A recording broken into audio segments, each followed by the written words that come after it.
Allô, bonjour, ça va bien? Donc, ce que vous allez voir ce soir, c'est une reconstitution d'une partie de jeu vidéo qui a eu lieu en 1987 et qui a changé le cours de l'histoire avec un grand H. J'ai réuni une équipe de professionnels pour m'aider à raconter cette histoire-là qui me tient particulièrement à cœur. On peut y aller? Tout clair. All right.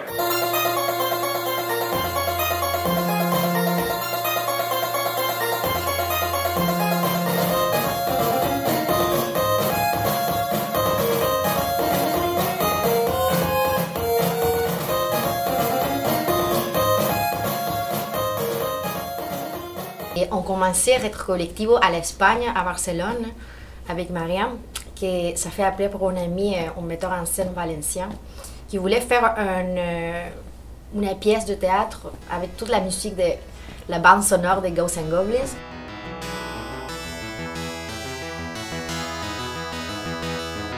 Puis on s'inspirait évidemment dans les jeux de Ghosts and Goblins, mais aussi Mario Bros, Zelda, l'esthétique un peu des pixelisés.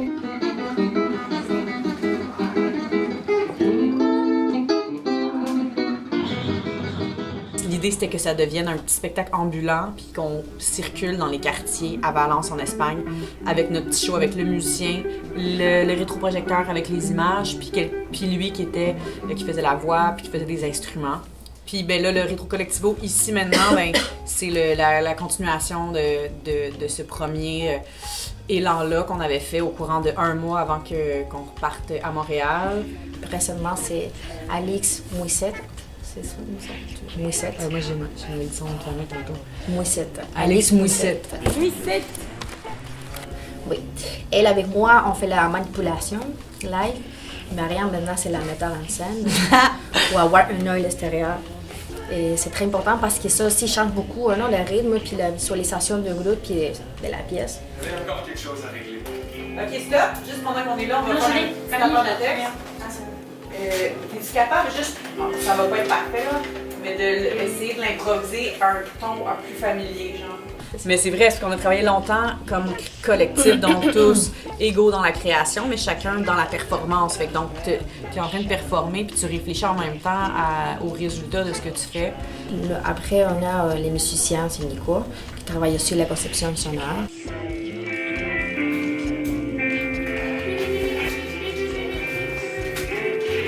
On a Max Touga, qui est le comédien-acteur qui fait aussi la voix puis des textes.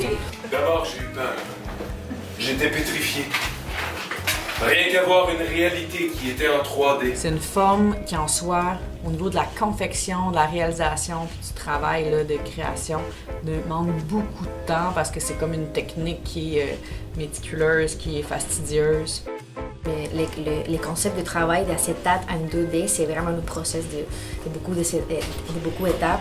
Puis pour commencer, il faut toujours faire un sketch, non? Un graphique, un crayon. Après, il faut commencer à couper les petites couleurs qu'on veut utiliser en chaque partie du personnage au tableau, au décor. Après, les coller sur un scotch tout ensemble. Après, une autre transparent dur pour qu'il ne soit pas flou, comme mou. Après, les couper encore pour donner la forme, à faire un autre crayon noir en dessous pour commencer à montrer toute la différence d'espace entre la couleur et la ligne. Après ça, les bâtons, puis essayer si ça marche. Chacun pourra prendre 2, 3, 5 heures. Ayudados con las pinzas, comenzamos a situar uno a uno nuestros elementos recortados. Es súper importante aplastar bien con los dedos para no dejar entrar el aire entre el scotch y el acetato.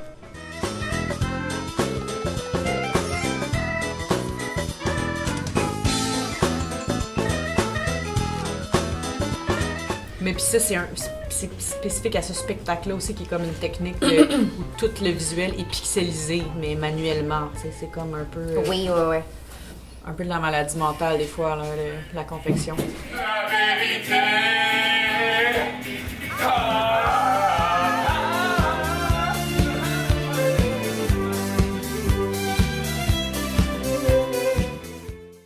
Carrément, dans sa façon de jouer, il y a toujours le début du refrain, et on va dire, il est plus punché, et à la fin, il est plus doux.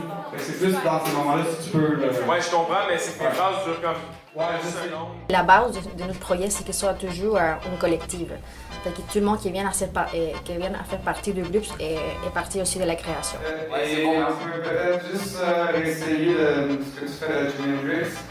Précisément, on est combien déjà? On est comme on est 10? 11 sur ce projet-là. 11, oui. Puis on commence avec 4. Mais c'est comme un espace pour ta bouche, je pense.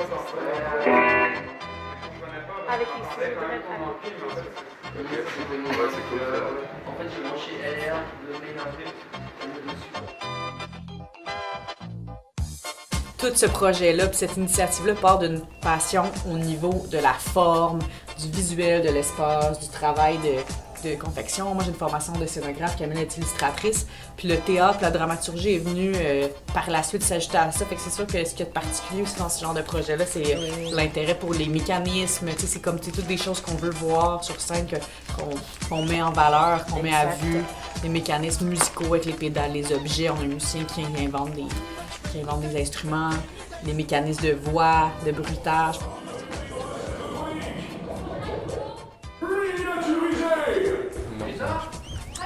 Qu'est-ce qui marche pas? Ça coupe trop, c'est trop doux? C'est trop sec. Ah là, c'est trop sec.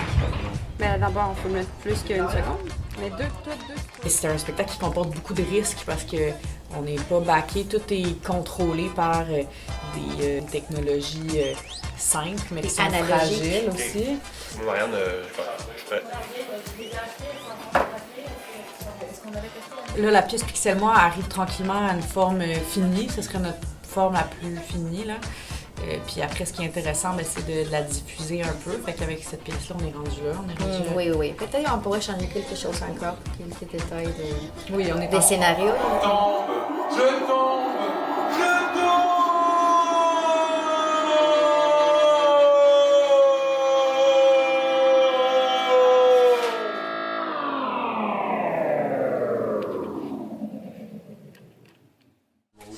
Dans la gang, Vous avez vu, j'ai fait un hoodie du rétro à Jérémy. Ouais, je suis dans la gang.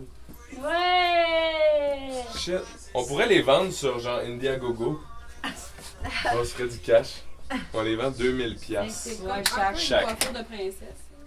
Le discours qu'on essaie de porter avec ça aussi, c'est qu'on on est complètement, mettons, contre les tendances actuelles, qui sont de l'hyper-technologie, de la technologie de haut niveau.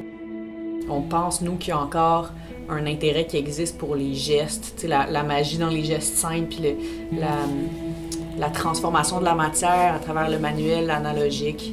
Les gens sont particulièrement intéressés par ce qu'on peut faire sans l'aide de la technologie, comme c'est quelque chose qui est tellement présent et auquel on a recours vraiment facilement.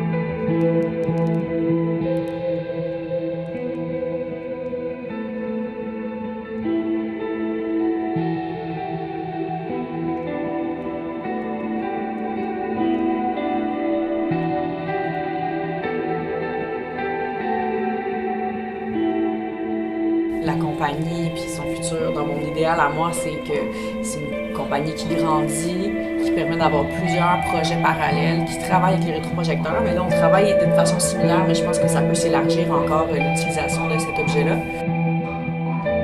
Camila, ¿cuál es tu sueño con el colectivo en el futuro? Que sea una super pieza de teatro única, multidisciplinaria y que podamos regalar al público una pieza en la cual podamos ver la fabricación, lo que pasa en escena, como si fuese una especie de cinematografía, donde vemos cómo funciona todo en vivo y que la gente no vea que escondemos nada. Por tanto, está la realización y el resultado pasando en el mismo momento. Ojalá tengamos un día un cameraman que pueda pasar y que pueda mostrar todo lo que hacemos, porque hay... C'est sûr. Pero no puedo hablar español, pues bueno. Non, mais là, moi, j'ai pas.